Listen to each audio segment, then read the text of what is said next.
scanner, donc sans injection, nodule hypodense qui prend le contraste au temps artériel, un petit lavage de certaines portions, ça c'était en juillet 2008. Bệnh nhân này có trên cái nốt đấy có một hình ảnh giảm tỉ trọng tự nhiên, nhóm thuốc thì động mạch và có thải thuốc thì tĩnh mạch, và cái này là 2008, nên một cái hình ảnh cũng tương đối điển hình. En octobre 2008, il a une IRM, donc qui est typique, hein, un nodule en hypersignalité 2 qui prend le contraste avec un petit lavage. Và bệnh nhân được chụp cộng từ thì chúng ta thấy một hình ảnh điển hình, nghĩa là tăng tín hiệu nhẹ trên T2, nhóm thuốc thì động mạch, khó thải thuốc thì tĩnh mạch. Và trong điều này chúng ta chẩn đoán là một cái bệnh nhân có HCC ở thảo thân vị 8 và bệnh nhân này đã điều trị bằng đốt sóng cao tần. Donc ce patient bénéficie d'une radiofréquence. Et en juin 2010, d'autres nodules apparaissent qui sont typiques, hein, cinétiques typiques, hypervascularisation et un lavage, donc deux nodules. 2 năm sau thì bệnh nhân xuất hiện hai cái tổn thương khác, một cái ở vùng vòm gan, một cái ở vùng hạt phân ly 6. Hai cái tổn thương này đều có tính chất nhóm thuốc tương tự của một cái HCC, và đây là hai cái nốt mới sau khi bệnh nhân đã được điều trị đốt sóng cao tần của nốt qui ont été également traités par radiofréquence. Et là, vous avez la cicatrice de radiofréquence qui est bien limitée au contenu hétérogène, c'est toujours le cas. Mais autour de cette cicatrice, vous avez des petits nodules. Donc ça, c'est le T1 in phase et en opposition phase. Et ici, les séquences injectées, enfin, sans injection artérielle et veineuse. Et vous voyez que ces petits, deux d'entre eux, deux des petits nodules, donc d'une part il y en a un qui était graisseux, il y en a deux qui étaient graisseux, et deux d'entre eux présentent une hypervascularisation typique avec un washout. Và bệnh nhân này sau khi đấy lại được điều trị vào đốt sóng cao tần tiếp hai cái nốt vừa rồi. Sau khi đấy thì được theo dõi vào tháng 2014, chụp lại thì chúng ta thấy rằng cái tổn thương do đốt sóng cao tần gây ra là hình tròn như này. Tuy nhiên chúng ta nhìn thấy ở ngoại vi của nó có một cái nốt, và cái nốt này nó có cái suy giảm trên cái trụ xương alpha, vậy thì có nghĩa là đây là tổn thương chứa mỡ. Và đồng thời sau khi tiêm thuốc thì chúng ta thấy rằng là 2 trong số 3 cái nốt này là nhóm thuốc thủy tĩnh mạch và có dấu hiệu thải thuốc sớm. Trong trường này là một cái tổn thương tái phát trên nền của bệnh nhân đã được đốt HCC bằng sóng cao tần. Donc il s'agissait d'une récidive sur le pourtour de la cicatrice avec deux nouveaux nodules de CHC de contenu graisseux. En 2015, toujours ce patient, c'est 7 ans après, encore un nodule qui apparaît ici, typique. Il s'agissait encore d'une récidive de CHC qui a été encore traitée par une radiofréquence. Và tiếp theo 2015 thì bệnh nhân này lại xuất hiện một cái tổn thương tương tự ở gan trái và lại được điều trị tiếp tục bằng sóng cao tần. Je vais finir sur ce cas qui est toujours une cirrhose éthylique. Et lors du contrôle classique, en échographie, on découvre une masse. Donc tout de suite est faite une IRM. Tiếp theo là bệnh nhân già và có hiện diện được theo dõi định kỳ, thì theo dõi bằng siêu âm thì chúng ta phát hiện ra một cái khối ở gan và bệnh nhân được chỉ định chụp cộng từ. Sur cette IRM, vous voyez un foie d'hépatopathie chronique sévère, tout d'abord avec l'acide, hein, bien sûr, et une volumineuse masse, ici, dont les contours sont mal délimités.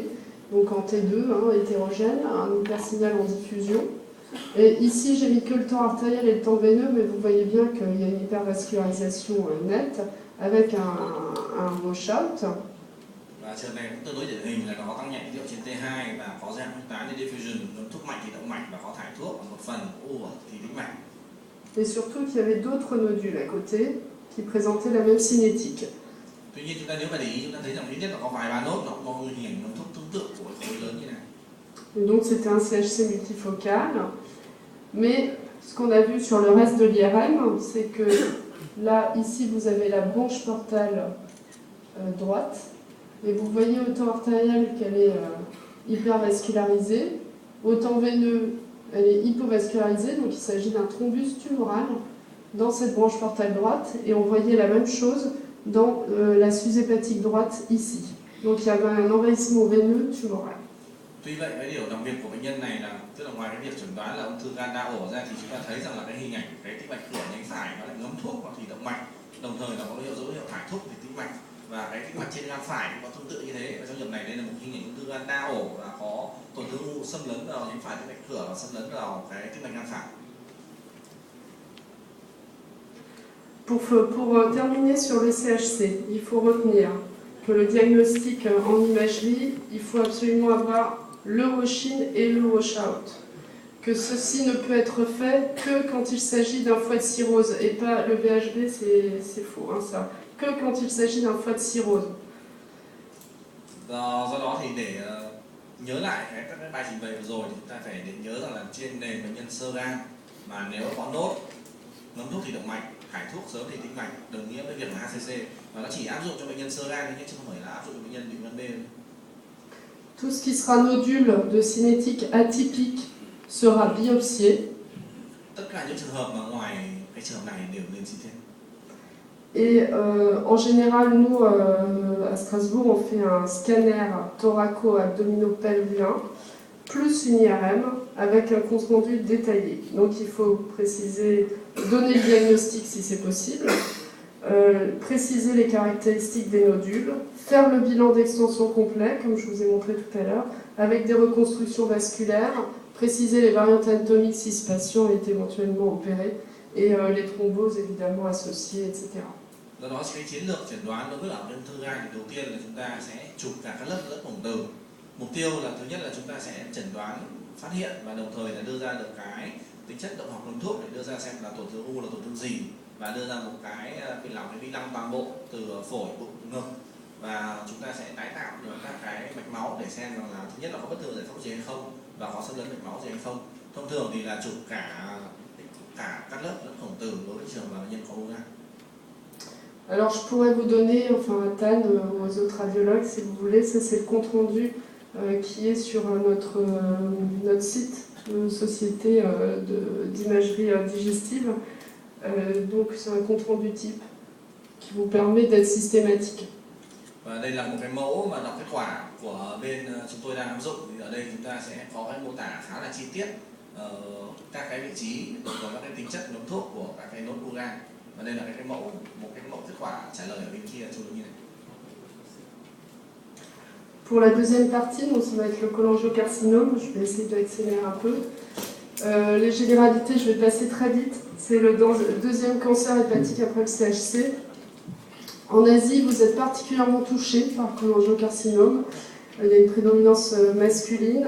C'est un adénocarcinome dans la plupart des cas. Et les facteurs de risque, alors je ne les détaille pas, mais chez vous, il y a les parasitoses et évidemment, il y a les cirrhoses et les infections virales.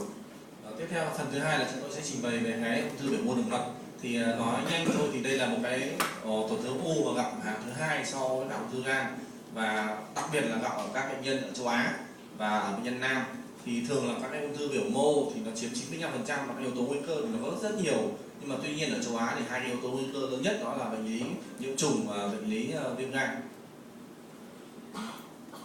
Il faut savoir, bon, il y a deux types de cholangiocarcinome suivant le siège. Soit il s'agit d'un nodule intrahépatique, ça c'est 5 à 10% des cas seulement, et donc c'est un cholangiocarcinome intrahépatique. Soit il s'agit d'une tumeur sur les voies biliaires, donc c'est un cholangiome extrahépatique. Dans 70% des cas, ça touchera la convergence, qu'on appelle la tumeur de Kleckskin, et les autres, ce sera des cholangiocarcinomes de la voie biliaire principale. Ça touchera donc les tiers moyens et inférieurs de cette voie biliaire, et c'est que environ 20 à 30% de ces cas de cholangiocarcinome extrahépatique. Nó có hai cái thể, là thể thứ nhất là thể trong gan được biểu hiện bằng một cái nốt nằm ở trong mô gan, thì nó chỉ chiếm 5 đến 10% thôi. Còn phần lớn nó biểu hiện là cái ung thư của biểu mô đường mật nằm ở cái thành đường mật, thì nó có thể biểu hiện của cái thành của cái đường mật ở vị trí phủ rốn gan mà chúng ta hay gọi là u Klatskin, thì nó chiếm 60 đến 70%. Hoặc nó biểu hiện của cái đường mật chính thì nó nằm ở vị trí 1/3 giữa và 1/3 dưới của ống mật chủ, và thường nó sẽ chiếm khoảng 20 đến 30%. Il y a trois formes morphologiques. Alors souvent, la première forme se retrouve dans les cholangiocarcinomes intrahépatiques, puisque c'est une masse. Donc c'est les formes exophytiques. Les formes péricanalaires, ça c'est surtout les cholangiocarcinomes extrahépatiques. Celle-là est plus rare, hein, l'endocanalaire ou intraductal. Về mặt hình thái thì nó có ba thể. Thể thứ nhất là chúng ta thấy là nó tạo thành một khối tròn ở trong mô gan. Cái này ít thôi, nhưng mà phần lớn thì chúng ta sẽ gặp cái thể là cái thể đang nằm lan theo đường mật. Cái thể thứ ba thì nó lại phát triển ở phía trong đường mật, nhưng cái thể thứ ba thì thường là rất hiếm. Donc pour le bilan d'imagerie, c'est pareil, souvent on commence par une échographie parce qu'il s'agit d'une symptomatologie évocatrice, ou pas d'ailleurs. Donc on va trouver une masse qui sera dans ces cas-là un cholangiocarcinome intrahépatique ou une dilatation des voies biliaires beaucoup plus fréquente, mais là qui ne nous permettra pas un diagnostic et en tout cas qui ne suffit jamais. Đầu tiên thì về chẩn định ảnh thì cái phương tiện chúng ta dễ dùng nhất đó là siêu âm. Thì siêu âm hay chúng ta chỉ định khi mà bệnh nhân có vàng da hoặc máu thì chúng ta có thể thấy được là một cái khối ở trong nhu mô gan hoặc là một cái hình ảnh giãn đường mật ở trong gan. Tuy nhiên là cái này không đủ cho chúng ta để đưa ra một cái chẩn đoán xác định. Donc là, c'est quelque chose que vous connaissez tous, hein, l'image en double rail avec la dilatation des voies biliaires ici, sur une échographie, ou un nodule ici intrahépatique. Và chúng ta thấy hiện tượng này nó có thể biểu hiện bằng cái hình ảnh giãn đường mật trong gan hoặc là biểu hiện bằng một cái nốt ở trong nhu mô gan.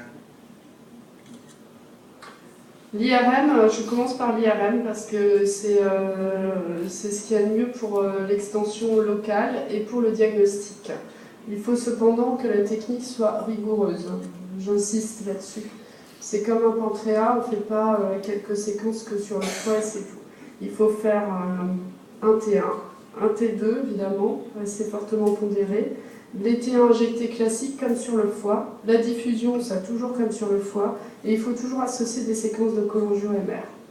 Tiếp theo chúng ta sẽ trình bày về vòng từ là cái phương pháp thăm khám là mang lại giá trị nhất, thì chúng ta sẽ có thể đưa ra chẩn đoán xác định, đồng thời đánh giá được cái xâm lấn tại chỗ của các cái ung thư biểu mô đường mật. Thì cái kỹ thuật chúng ta phải áp dụng thì phải áp dụng một cách quy chuẩn là chúng ta sử dụng chuỗi xung T1 và T2 trên cái hai hướng là ASEAN và Coronal. Thì khi mà chúng ta tiêm thuốc ở trên chuỗi xung T1 thì chúng ta bắt buộc phải chụp đủ thì, gồm có cái thì là không tiêm thì động mạch sớm, động mạch thì tĩnh mạch và thì muộn. Và đặc biệt là chúng ta sẽ phải hai cái chuỗi xung quan trọng, đó là cái chuỗi xung từ đường mật cholangioema và cái chuỗi xung diffusion. Donc le cholangiocarcinome intrahépatique, il est souvent unifocal et il survient soit sur terrain d'hépatopathie, soit pas. Mais il faut savoir que c'est plus fréquent, c'est une tumeur fréquente sur les foies d'hépatopathie chronique. Alors vous verrez qu'il y a souvent une rétraction capsulaire qui est évocatrice, mais qui se retrouve également dans les cas de métastase, donc c'est pas toujours évident de faire un diagnostic. Le signal, c'est souvent une tumeur en hyposignal T1. Le signal en T2 est variable en fonction du contenu, soit fibreux, alors là ce sera plutôt un hyposignal, ou nécrotique, ou un contenu en mucine qui va être en hypersignal. Après injection, il faut savoir que ce sont souvent des tumeurs hypervasculaires, avec un remplissage, mais qui diffère de l'angiome. C'est pour ça que je vous ai montré tout à l'heure et que j'insiste aussi sur l'angiome. C'est une prise de contraste qui est identique à celle de l'aorte pour l'angiome typique. Bien sûr, il y a aussi des angiomes atypiques, mais il faudra faire attention à ça. Il ne faut pas dire angiome sur quelque chose qui va se remplir et qui pourra être en effet un véritable cholangiocarcinome. Tiếp theo chúng ta nói về cái ung thư biểu mô đường mật nhưng mà thể trong gan thì tạo thành dưới dạng khối. Thì về cơ bản thì chúng ta sẽ thấy rằng thông thường nó hay gặp trên bệnh nhân mà có các bệnh lý gan mãn tính. Tuy nhiên nó có thể gặp trên nền gan lành thì ít hơn. Thì về tín hiệu thì do là tổn thương nó là gồm có tổn thương sơ và do đó thì cái tín hiệu trên T2 của nó là khá là thay đổi. Nó có thể tạo và giảm tín hiệu trên T2 và giảm tín hiệu T1. Đối với cả trên cái chuỗi xung mà có tiếp thuốc thì chúng ta thấy rằng là đây là một cái tổn thương u mà ngấm thuốc khá là mạnh, và do đó cái chính tính chất đó chúng ta phải chẩn đoán phân biệt với cả u máu. Tuy nhiên u máu thì chúng ta phải dựa vào cái hình ảnh là cái tín hiệu của cái ngâm thuốc nó tương ứng với cả tín hiệu của cái động mạch chủ, và đây là cái tính chất khác nhau so với cả những cái ung thư biểu mô đường mật dạng khối ở trong gan. La diffusion, il faut toujours la faire, elle n'est pas discriminante dans le diagnostic, mais elle permet les diagnostics différentiels, notamment pour les métastases. Đối với cả những cái tổn thương u này thì thường nó sẽ có co kéo và những cái nhu mô gan ở xung quanh và co kéo bao gan. Cái chuỗi xung diffusion là có thể sử dụng, nhưng mà với cái mục đích là chúng ta có thể chẩn đoán phân biệt với những tổn thương u khác. Ici, je vous montre un foie d'hépatopathie chronique sévère. Vous voyez les contours réalisés, il y a de l'acide, il est complètement hétérogène. Et vous voyez qu'il y a un nodule, ici, en hypersignal T2 modéré, qui se retrouve en hypersignal en diffusion. Il y a une prise de contraste artérielle nette, mais il n'y a pas de washout. Donc, ce patient qui était un patient cirrhotique On a suspecté bien sûr un CHC atypique.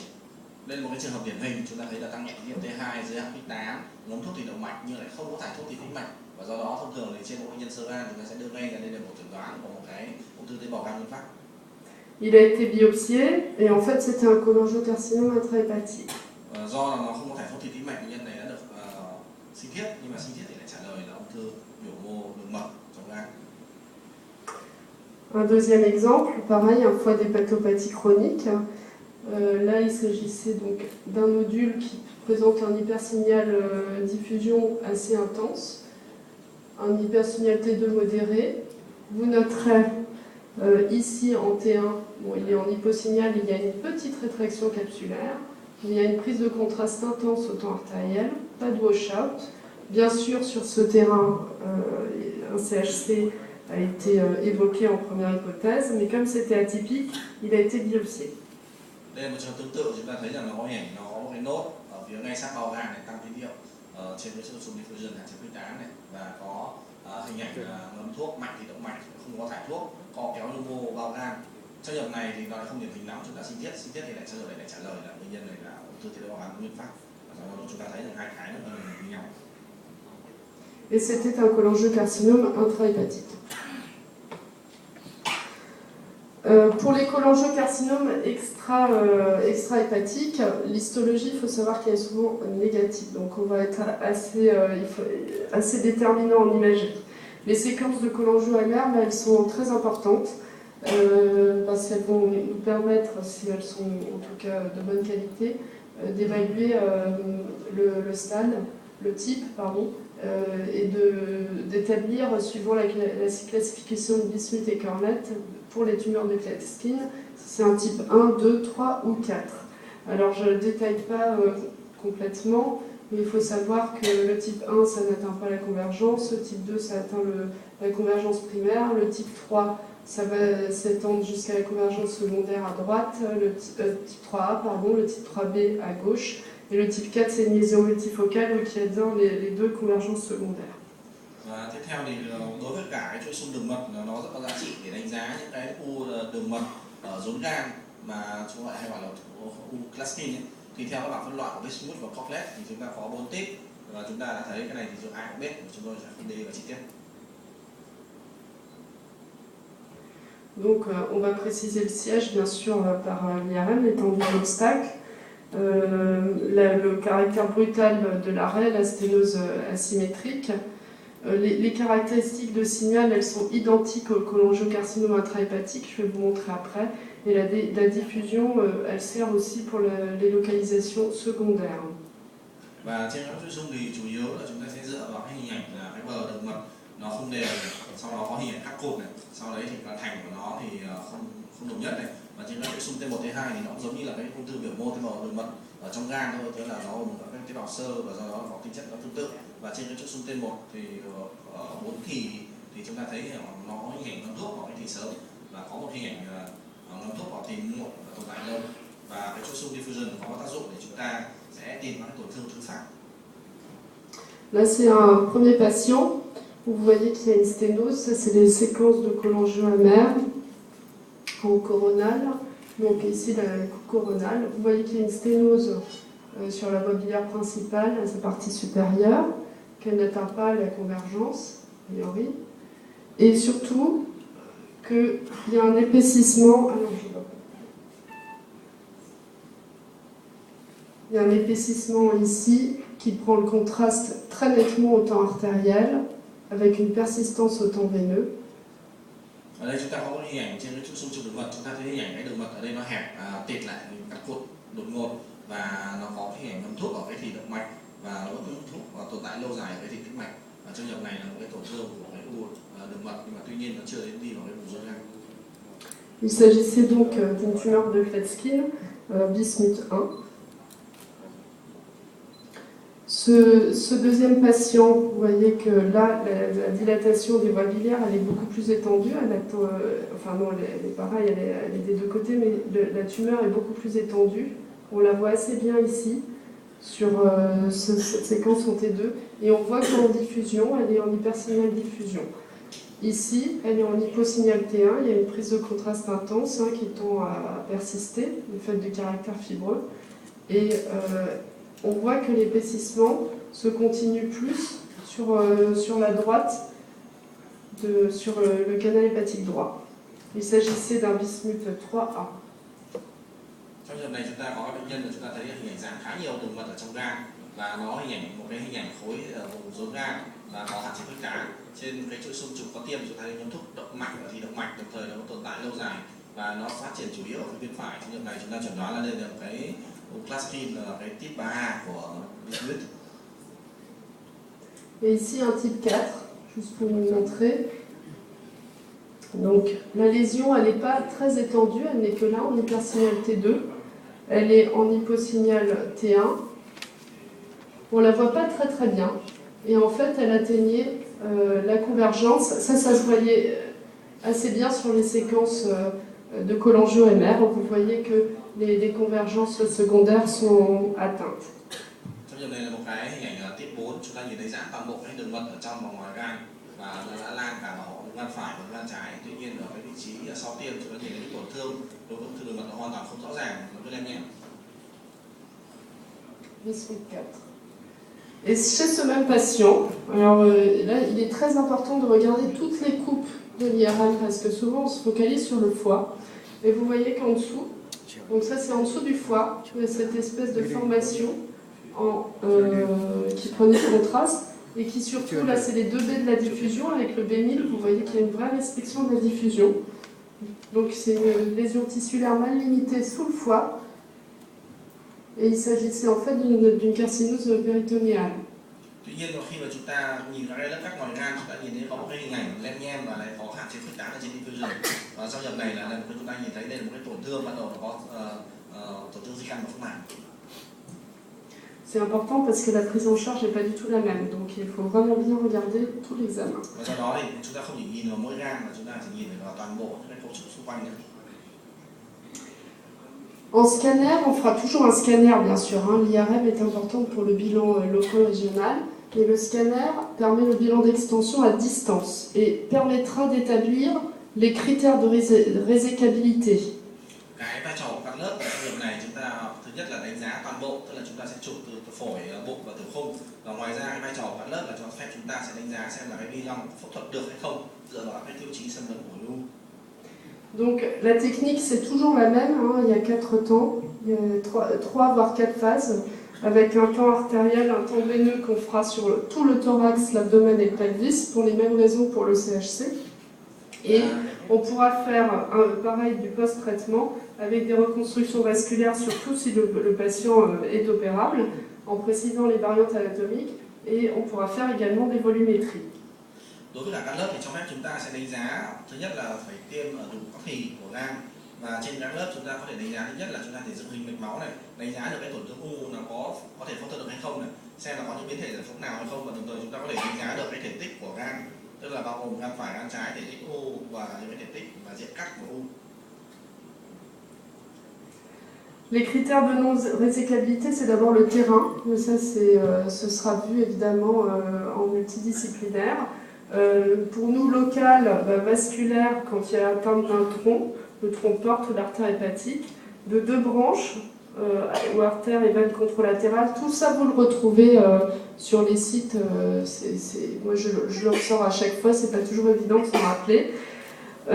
Il faudra préciser s'il y a une atrophie d'un lobe hépatique avec un engainement porte contralatéral, parce que ça ne permettra pas d'opérer le patient.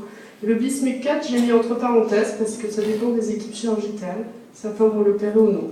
Et bien sûr, les critères de non-résécabilité, c'est les localisations secondaires à distance. Về cái tiêu chí để nói là bệnh nhân không được phẫu thuật được thì chúng ta sẽ dựa thứ nhất vào cái thể trạng của bệnh nhân, tức là cái bệnh nhân có những cái yếu tố trong chỉ định hay không.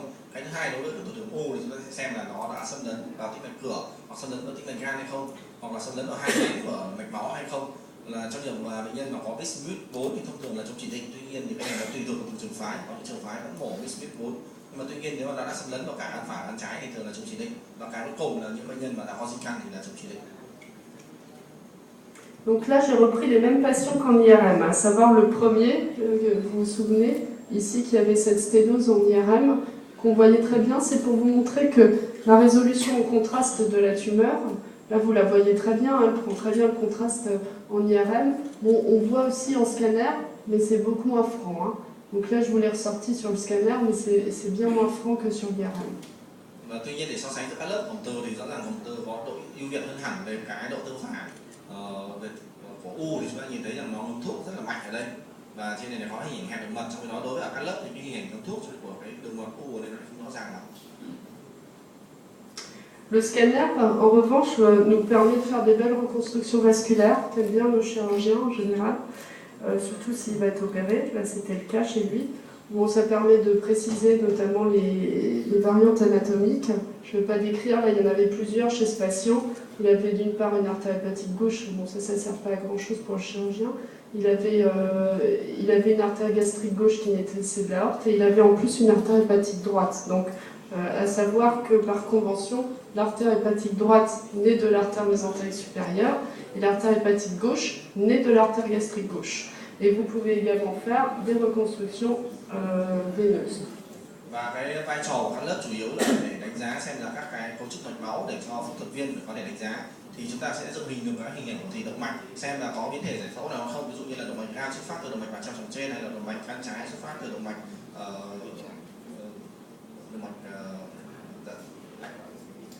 vị. Và ngoài ra thì trên cái thì tĩnh mạch chúng ta có thể dựng hình các cái tĩnh mạch cửa để xem là nó xâm lấn hay không hay là nó có biến thể giải phẫu nào của tĩnh mạch cửa hay không. Mục tiêu của cái cắt lớp là để đánh giá các cái mạch máu để cho phẫu thuật viên có thể cắt được gan hay không. Ça, c'est le patient numéro 2 que je vous ai montré tout à l'heure, hein, qui avait une tumeur bismuth 3A. Donc, on voyait bien, là vous avez, vous avez ici l'image IRM et ici le scanner. Vous voyez bien que la tumeur est bien mieux visible en IRM avec cette prise de contraste intense. Ici, on la voit beaucoup moins bien. En revanche, comme tout à l'heure, ça nous permet de faire des belles reconstructions vasculaires puisque ce patient a bénéficié d'une hépatectomie droite puisqu'il n'avait pas d'envahissement à distance suite au scanner. Và bệnh nhân này khi mà chụp cắt lớp chúng ta thấy rằng là có cái độ tương phản rất là rõ, tức là trên cắt lớp thì chúng ta không thấy một cái khối u giống như là trên tổng từ chúng ta thấy. Tuy nhiên cái vai trò của cắt lớp trong trường này là chúng ta có thể dựng hình của động mạch và tĩnh mạch và bệnh nhân này do đó đã được chỉ định là có khả năng phẫu thuật được và bệnh nhân đã được cắt gan phải vào tháng 2014 và do bệnh nhân này không có tổn thương khác nên là cái chỉ định cắt gan phải trong trường này là khả thi. Ce même patient, suite à l'intervention, donc c'était en février 2015 ici, on voit apparaître un nodule lors d'un contrôle en IRM, donc un nodule en hypersignal diffusion ici, en hypersignal modéré T2, et qui prenait un peu le contraste au temps tardif, donc on a été assez inquiets. On pensait que c'était une récidive, puisque là j'avais sorti initialement ce cas, on n'avait pas encore la réponse. Et en fait, il a été biopsié ce patient, il n'y avait pas de récidive et suite à un contrôle ultérieur, la lésion avait disparu. Donc on a pensé que c'était peut-être quelque chose d'infectieux. Tuy nhiên bệnh nhân này sau khi mà mổ thì theo dõi thì chúng ta thấy rằng là xuất hiện một cái tổn thương tăng tín hiệu trên T2 có dễ khuếch tán trên diffusion và có ngâm thuốc. Trong trường này thì rất là dễ dàng vì bệnh nhân đã có tiền sử gan u và một cái nốt trên nhu gan thì thông thường chúng ta nghĩ tới đây là tổn thương thứ phát. Tuy nhiên bệnh nhân này đã được sinh thiết và sinh thiết thì lại chưa có kết quả rõ ràng lắm.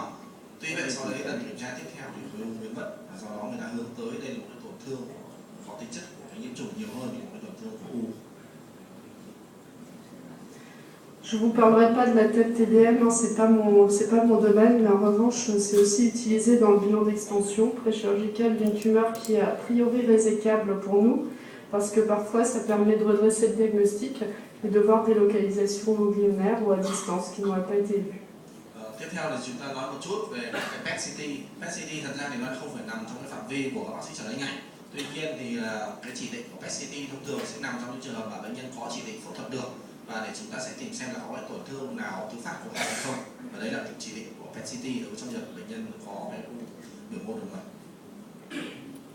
Bon, donc je vais vite passer parce que je suis très en retard. Donc il faut, en revanche, c'est un point très important pour vous, radiologues, il faudra toujours bien préciser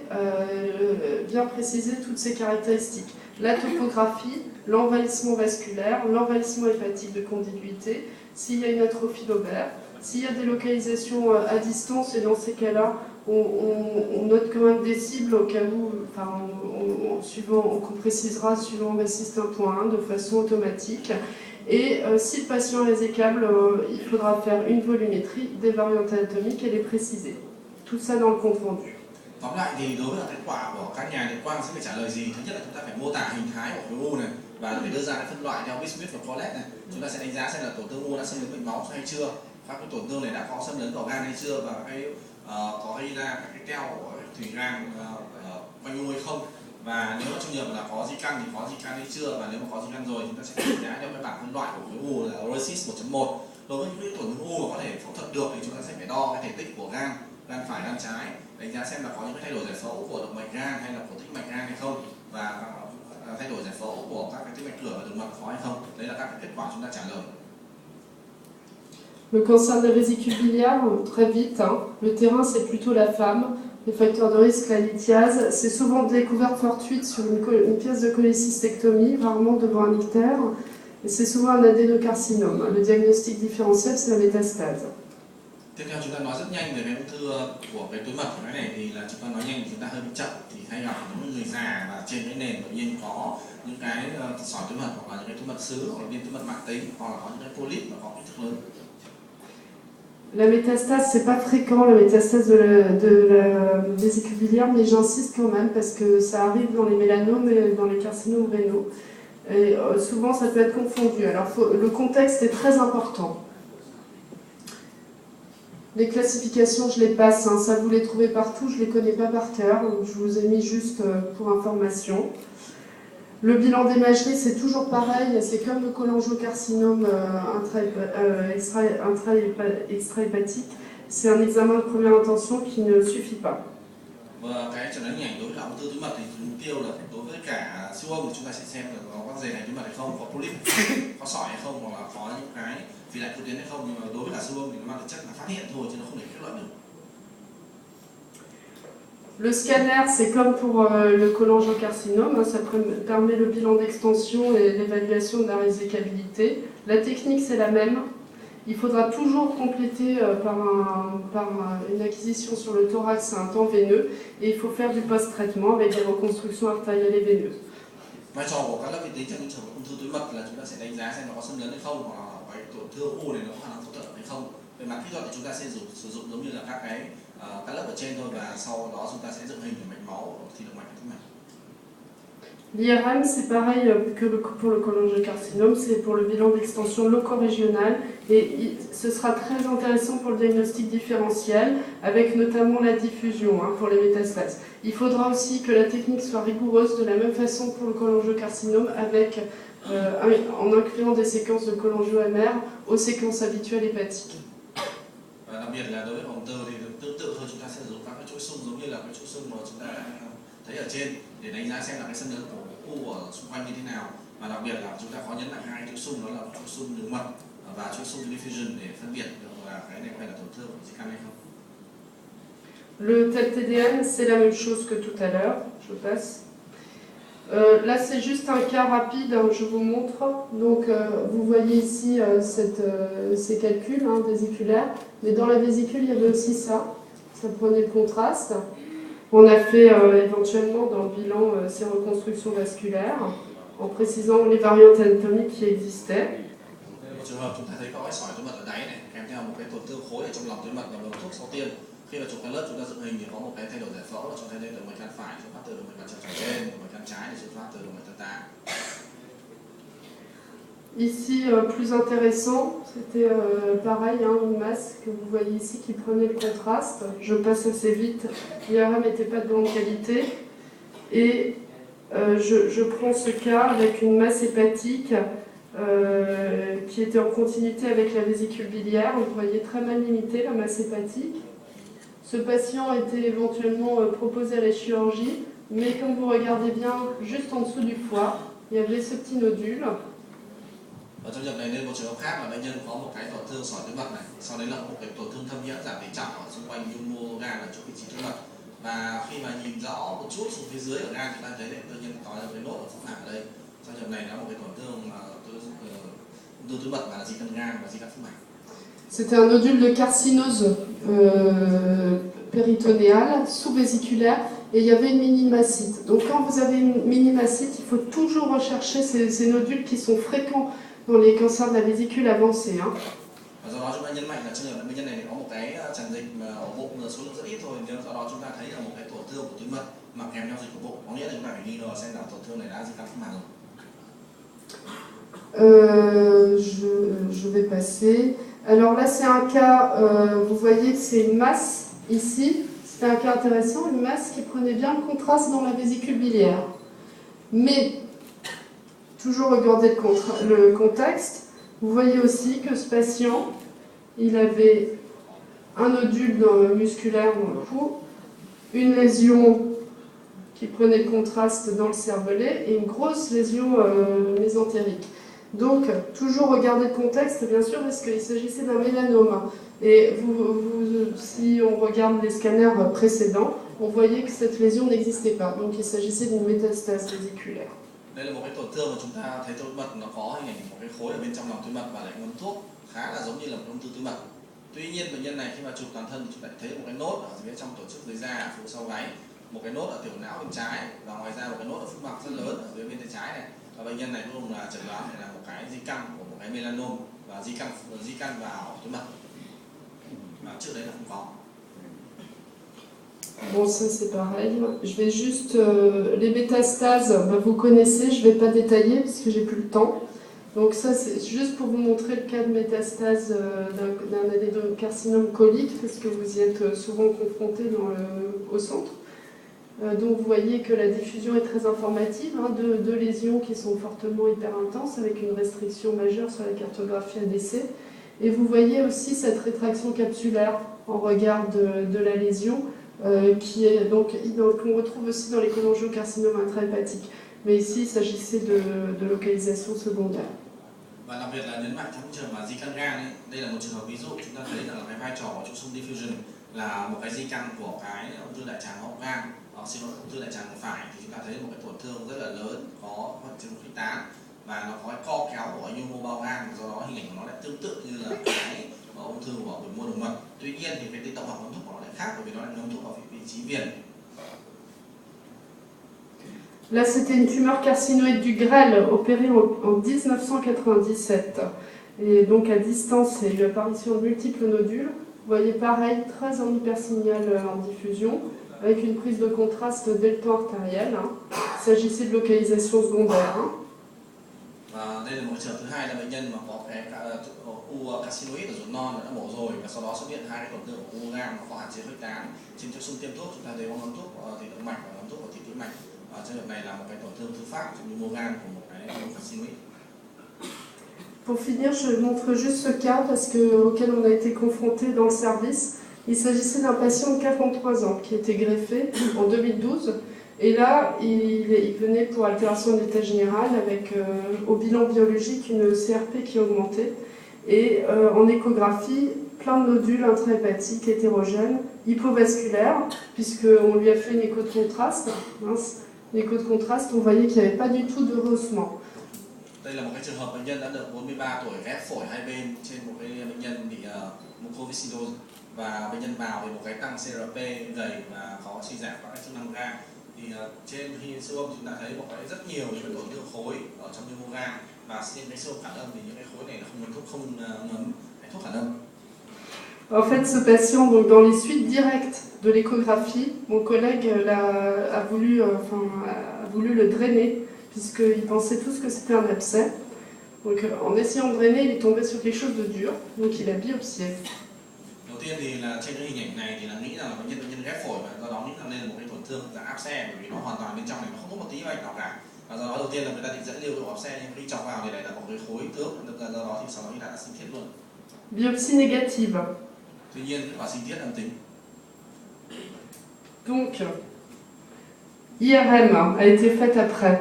L'IRM. Sau đấy thì bệnh nhân được chụp ung thư. l'IRM, la lésion biopsie était celle-ci. Vous voyez qu'il y avait d'autres lésions qui étaient toutes en hypersignal diffusion, qui ne prenaient pas le contraste. Cette lésion, elle a été biopsiée au centre. Donc ce qui explique pourquoi la biopsie était négative, parce qu'elle est fortement nécrotique en fait. Và trên cuống từ chúng ta thấy rất nhiều cái nốt tổn thương và có hạn chế khuếch tán này và không ngấm thuốc ở vùng trung tâm, nhưng mà nó lại có ngấm thuốc ở ngoại vi và nó có hạn chế khuếch tán ở ngoại vi này. Do đó khi người ta sinh thiết là người ta sinh thiết ở vùng trung tâm này, vì vùng trung tâm này nó hoại tử, do đó là kết quả sinh thiết là âm tính là vì thế. D'où l'intérêt de faire l'IRM parfois avant la biopsie. Do đó thì đôi khi những trường hợp như này để thấy rằng là nên chụp cuống từ trước khi sinh thiết thì hơn.